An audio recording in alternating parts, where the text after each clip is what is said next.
It's a tough time. As you folks can see from the title of today's video, I think it's time for me to hang up the gloves, to call it a career in the poker vlogging sphere. But before I do, obviously there's a really important holiday to mention today. If you guys are in the United States, April 1st is one of the most revered holidays of all the holidays. April Fools. I probably didn't get any of you, but jokes aside, now that I have your attention, there's a couple of really important things that I want to talk to y'all about. Poker is going through this really crazy spot where we have a massive influx of new viewers stemming from the live streaming streets, from content creators from different realms of video and music coming into our space. And I think this is a great time for us to find a way to continue to grow. So I can't do that if I quit, and I just don't have that within me. But let me tell you something, content creation has been a dream of mine for my entire life. I've done streaming on Twitch and other YouTube channels that weren't so successful. I think I've got one of the greatest subscriber community bases within poker in general, and maybe even in YouTube. You folks are really supportive and come out whenever I ask you guys to come out. It's pretty freaking remarkable. I'm actually gonna be going double as hard as ever. You guys can expect the full-length feature vlogs, the feature films, the short form content coming from me in the future as well. Every Monday and Friday or Wednesday and Friday, 2 times a week, I'll be putting out my full feature-length vlogs as you guys are accustomed to, with higher stakes and some crazy action as you guys can always be happy with. You guys will be seeing me on live streams here coming up soon, as well as traveling once again. As far as the rest of the week, you can expect some short form content on either TikTok, Instagram Reels, or on YouTube, the YouTube short game. I think this is really important for us to continue to grow as a community, and for this whole thing to work is, we got to put some content out there. I'm also gonna be doing a live stream every Sunday around 8 or 9 p.m. Pacific Standard Time. Be playing some poker, be super chill vibes, have some drinks, relax, and we can get to know each other a little better. I'm super ecstatic and super happy to have y'all. The only way we can put a little bow on it is by doing a fun little giveaway. So I'm gonna give away 200 bucks. I'm gonna give $50 away to 4 different people. 2 of them will be random people that comment on today's video and like it and share the video. Super simple, right? What is your favorite poker hand? Aces don't count. If you say aces, you will not win. That's unfair. Then 2 people from the community members. Again, you don't have to pay to enter at all. That's not how this works. Just a little incentive for the people that are already channel members. Let's get into today's episode. We have a bunch of fun things to talk about. And yeah, let me get my crap together and get over to the poker session, because that's where I belong.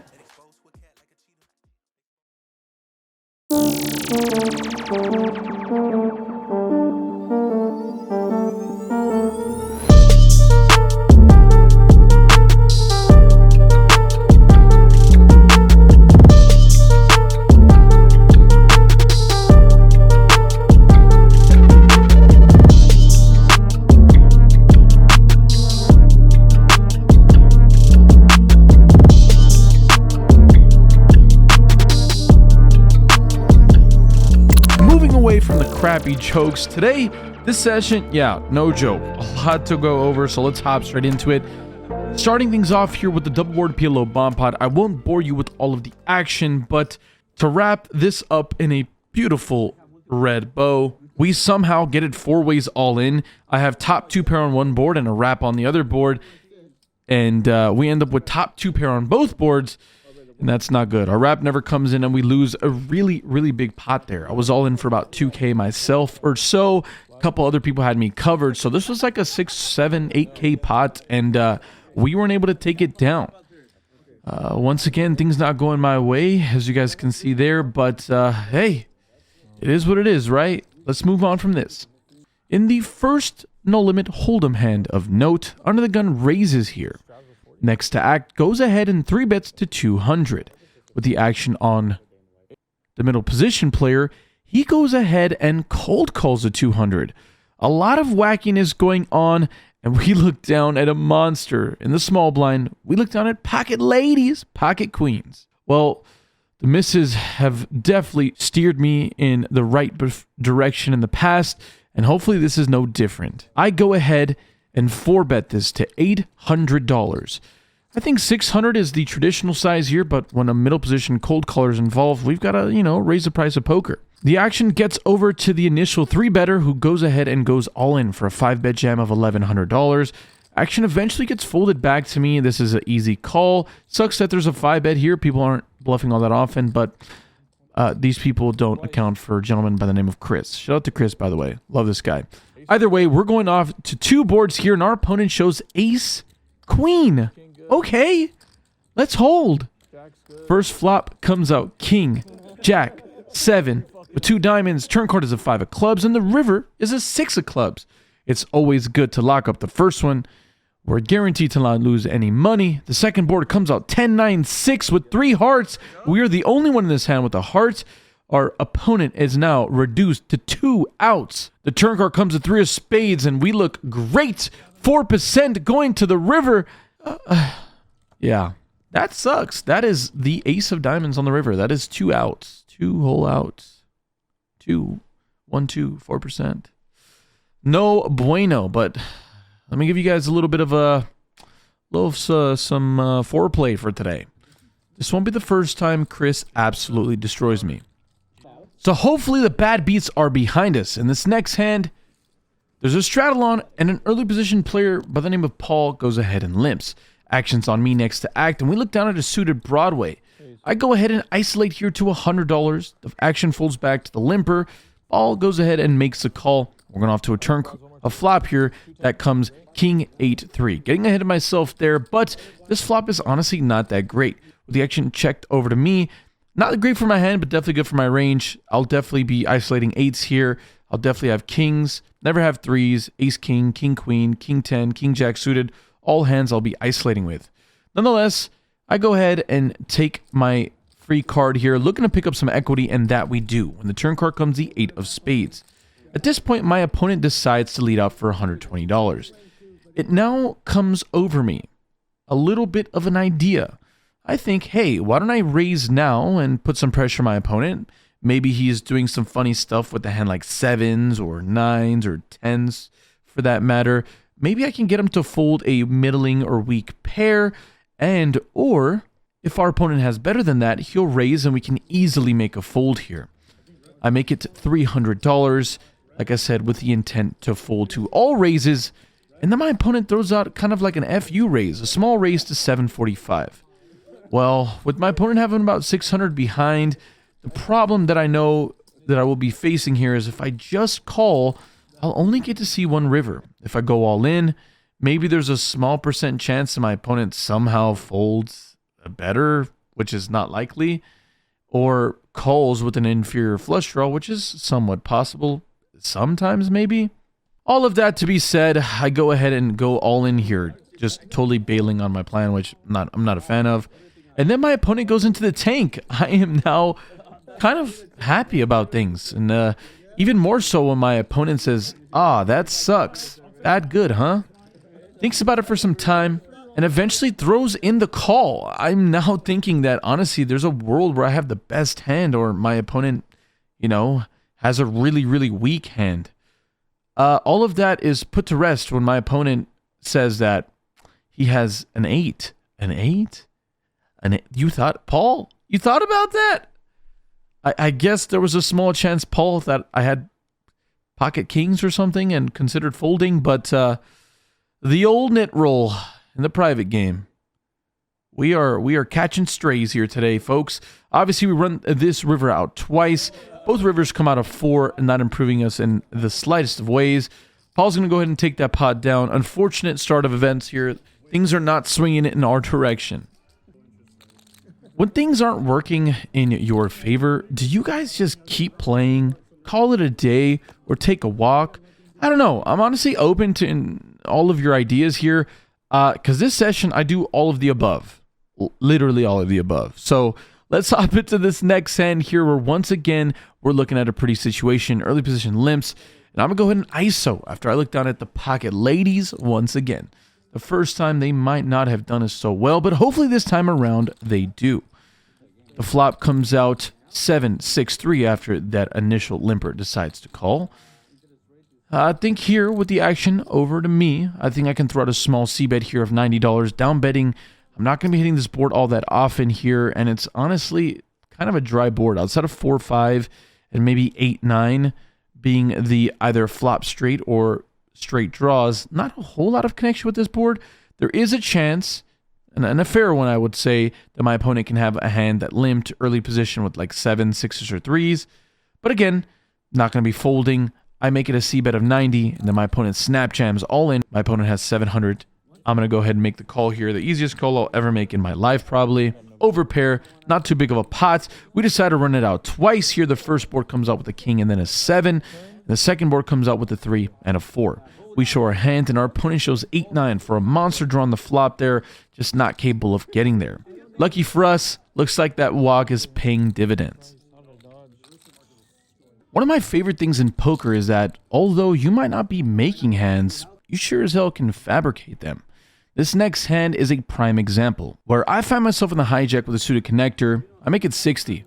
The button goes ahead and 3-bets to $200. Action's back over to me. Easy call here with the suited 7-8. And we're going off to a flop that is pretty good. 6-5 deuce rainbow.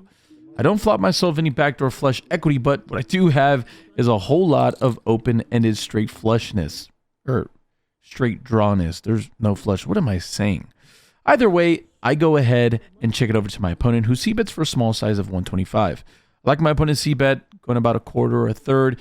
He's going to be doing a catch-all sizing here, obviously, where he can be betting with his overpairs pretty confidently and betting with his ace-kings and king-highs and doing all the same. I think this is a good spot and a clear spot to throw in a raise. I go ahead and make it 300. In hindsight, I think 400 is significantly better, but considering I'm a little bit handcuffed with my current stack size, sitting at about $1,700 behind, it's a little bit precarious to see how I level up here or set up for a 3-barrel blast or a 3-barrel value bet if I get there. Nonetheless, I make it 300 and my opponent calls. We're going off to a turn card that comes the 3 of hearts here. Like I said, poker's sick. I can fabricate shit, right? Sounds great to me.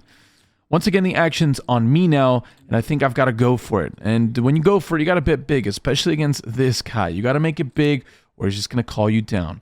The one thing I can say is that, although I don't think he's going to have any fours in his range, maybe once in a while I'll have a hand like 5-4 that would raise the flop here, 5-4 suited.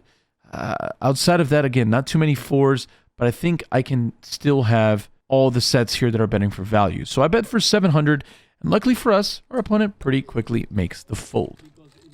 There's a bunch to go over in this next hand, a ton of nuances, so I'm going to ask y'all to dig in and hang in there with me. Under the gun, aggressive player makes it $50 to go.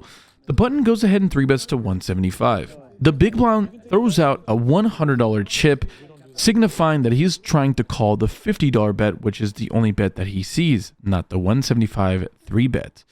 After a little bit of talking, and again, this is a private game, our goal is not to, the rules are just different. It's just the truth. Here, the players police the game more than the floor staff. Floor staff, if they ever get involved, we're not doing a great job of policing it. Either way, the opponent from the big blind eventually decides that it's just fair, make it easy. He's going to go ahead and use this as a call for the 3-bet as well. All right, all of that to be said, all this action in front of me, and we look down at pocket 10s here in the straddle. Ooh, this is kind of an interesting spot here. I think it can go both ways in this spot where our big blind opponent can obviously not have that great of a holding, as he was looking to call the 50 initially and didn't even notice and honestly hesitated between calling the 175 or just leaving the 50 dead out there. All of that to be said, I think playing this as a sneaky back raise option is a good idea. Like I told you, the under the gun player is super aggressive, and I know if I give him some rope and I just throw in the flat call here, he'll make a really big 4-bet. I go ahead and just flat call, leaving my opponent the opportunity to go for it, and go for it Matt does. He goes ahead and 4-bets it to $800. Obviously, we saw this one coming from a mile away, and with the action folded back to me, I'm getting a little bit of jitters as, again, everything's panning out like how I hoped it would, but now, do I want to go for it? Well, look, I got this far, we've got to go for it. What the hell? I go all in for $3,000. Matt does not snippety snap call, but he calls pretty quickly. Again, now at this point, I've got a frog in my throat.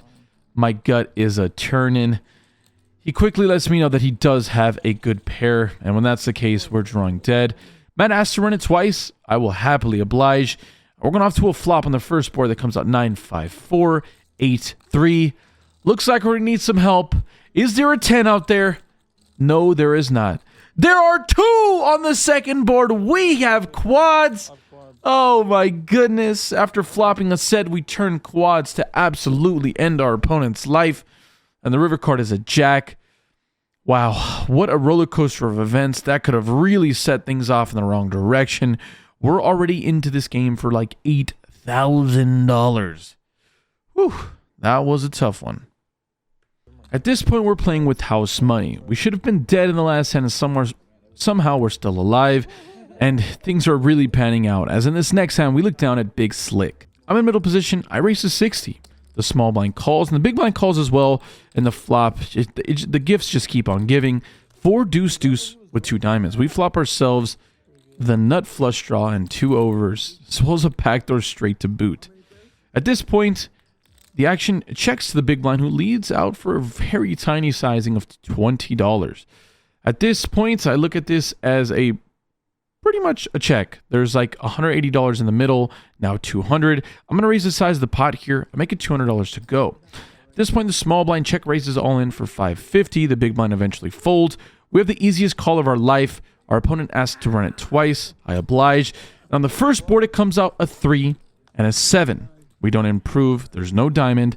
The turn card on the second board is a 7, and the river is a 3. Once again, no diamond. Same run out. What the heck is going on? And then, just to add insult to injury and really put a cherry on top of how ridiculous today's session has been, my opponent announces 2 pair, but not in the variety you were expecting. Queen 3 of diamonds. I told you Chris was going to absolutely destroy me once again in today's session.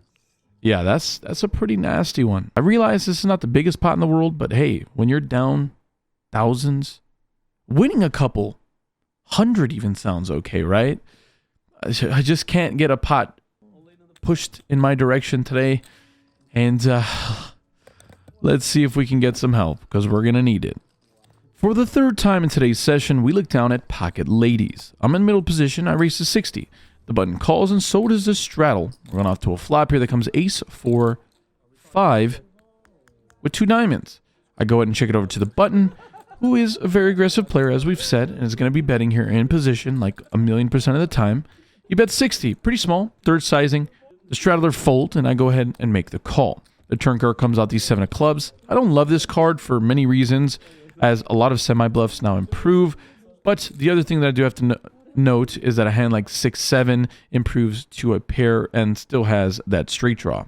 All that to be said, I check. My opponent bets 200, and once again, I think it's pretty indifferent. We can pretty clearly fold here, and I think that's probably the best play, honestly, maybe. But against a player like this and the dynamics of the game, and considering I'm stuck infinite, I'm going to call. I mean, you know, maybe we hit a queen on the river. Maybe we're already good.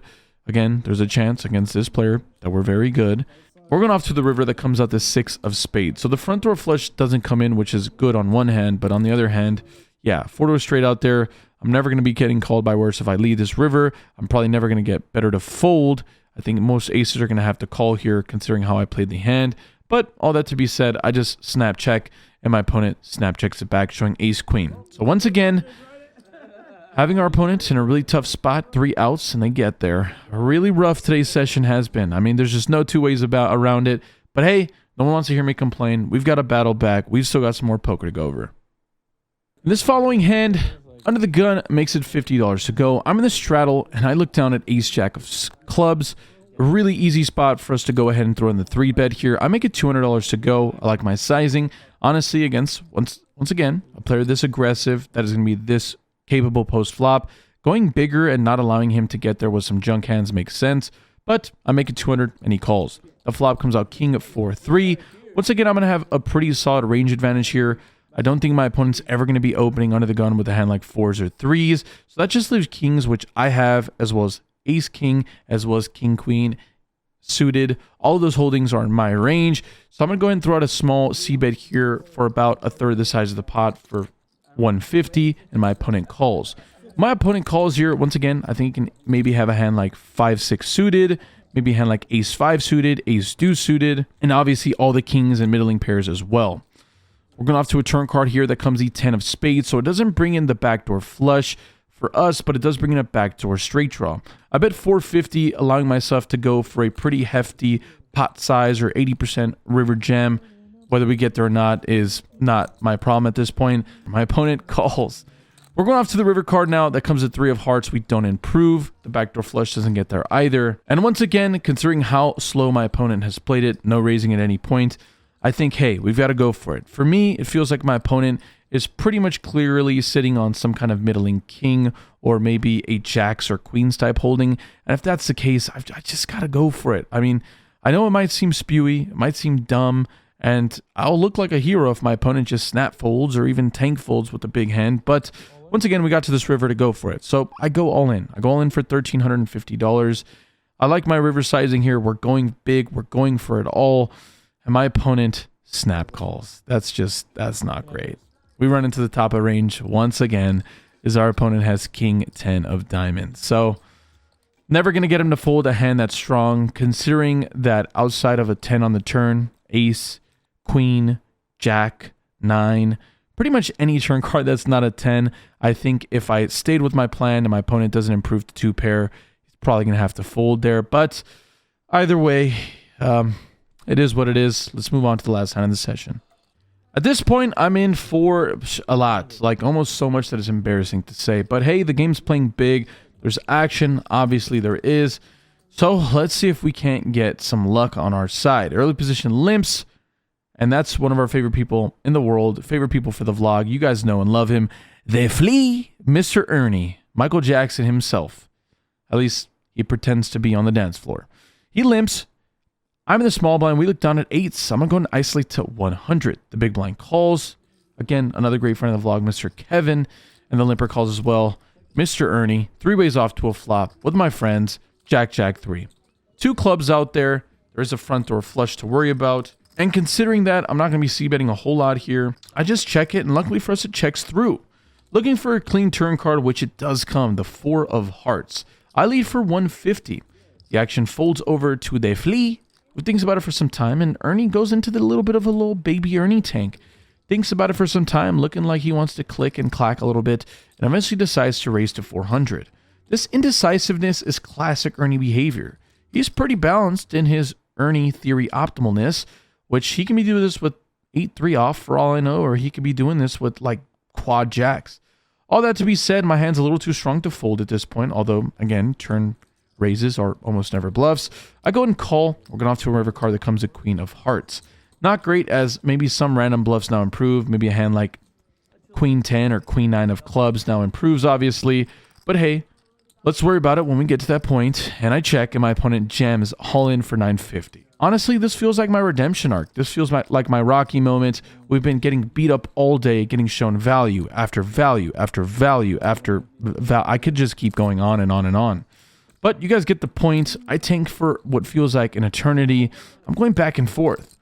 On one hand, my opponent can definitely have some missed clubs here, and that's all I can think about. Ace 5 suited, ace deuce suited, ace 4 suited. All of these hands can turn their hands into a bluff. All of those club draws are probably going to have to blast off here in the river. And again, Ernie's one. I promise you that's capable of doing so. I told you, it's Ernie theory optimal. It just works. All that to be said, after quite some tanking and considering the clubs draw miss, which is obviously a pretty big hand, I go and throw in the call here. And unfortunately, the Ernster, the Earn Dog, shows me the bad news. Jack 9 offsuit. Pains me to see it, but if it's going to go to anyone, I'm happy it went to Ernie. Unlucky for us here as we rack up immediately after this hand. Things are obviously not working in our favor. And when that happens, you've got to just... yeah, this is the 3-step project, 3-step situation, the 3-step program we were talking about. And we got to the point where we got to get the hell up and leave. I can do this with my eyes closed. It's too easy. Too easy. I can do this with my eyes closed. Yeah, to be totally honest, I was super excited about the future of Close to Broke, and after losing as much as I did, yeah. Felt a little grim, but jokes aside, I am unbelievably excited to see what the future holds for this channel. With the help of Mike and the help of all of you, I think there's a bunch to look forward to. Hopefully you guys don't take the joke too seriously. I think we just use this as a forum for bad beats and things not working out for us as poker players. Couple of spots that were really blunderous, if that's even a word. Things just didn't pan out for us today. And it sucks when you play in the biggest game that you can play, things just don't work out for you. The losses hurt so much. It hurt so much so that I was like, honestly, I just was a mess after the session. And I just realized that, hey, sometimes things pan out for you and sometimes they don't in poker. As a decent player, you know, you hope that they pan out for you in the right way more often than not, but you can only blame luck and variance so much. Sometimes you just gotta hunker down and lock in. I'm gonna be taking the WSOP really serious this year. Not that I'll play a bunch of events and live out there, because that's just not something that's feasible. Shameless, but a very, very important plug, guys. You guys are seeing this video today on a Saturday. Tomorrow at 1 p.m. at the Lucky Lady, we should have a full table of degenerates getting ready to gamble their entire Sunday money away. So if you guys want to stop by and hang out with me and all of my degenerate gambling, probably honestly just bad at poker friends, hop over, come down to the Lucky Lady at 1 p.m. Sunday. Every Sunday, I'll be there. I'm excited about the WSOP, hiring coaching staff. It's just going to be a really fun time. All that to be said, I've been considering the idea of selling action for the WSOP. I've never done selling action before, ever in my life. Just never been my thing, but I think selling a really small portion on Stake Kings or whatever I end up deciding to do seems like it might be fun for you guys. Obviously, if I do it, I'll do it at no markup. If I'm gonna do it, I really want it to be like a genuine sweat. Outside of that, this video is already really long and this outro is super long. So let's get to the good stuff. I was into the game for 13,000 or 12,000 or 13,000. It was a lot. It was just so much money. And I was out of the game for 3,455. But shout out to the very genuine and very honest people at the Lucky Lady. They saw that I dropped a $100 chip and they called me and let me know that that in fact I cashed out with what should have been $3,555. So all in all, really rough session. There's no two ways about it. A ton of really poor play on my end and a ton of just, yeah, things not panning out in the ways that we'd hoped they would. Again, let me make you guys a promise here today. I'll never lose that much money ever, ever, ever again. We have like a week or two left of the WSOP giveaway. If you guys are curious about that, I've beaten a dead horse at this point, and honestly this year a ton of great submissions, but there's room for more. If you want to go to the WSOP for free, that includes your flight, your room, your board, as well as your tournament tickets. You can easily sign up by sending a 60 to 90 second long video over to close to broke email, which is c2bpoker@gmail.com. Let me know why I should choose you. If you don't want to just do that and double down and help yourself out, you can actually sign up as simple as becoming a member on the channel. Yep, this is just that easy. Become a member of the channel and you are automatically put into the entry for a secondary, which is the same exact giveaway, but just for channel members. Tomorrow, Lucky Lady, I'd love for you guys to stop by. We're playing 2-5 every single Sunday we run this game. It's been a ton of fun. A bunch of my friends come out and it's honestly just a wonderful time. Dude, it's just been so long-winded, but I lost so much money and I'm honestly significantly happier than I thought I would be after losing that much. It's gonna close out today's episode. I hope you guys have a lovely day. Stay happy, stay healthy, and more importantly, I'll run good at the tables. Say goodbye. This lens right here, this lens cap. I don't know if you guys can tell, but this is called an ND filter. And for the couple of you that like cinematography and know about this isn't good. This is horrible. It broke, snapped, completely shredded. Anyways, yeah, I'm just delirious at this point. That's what it is. Have a lovely day, y'all. Deuces.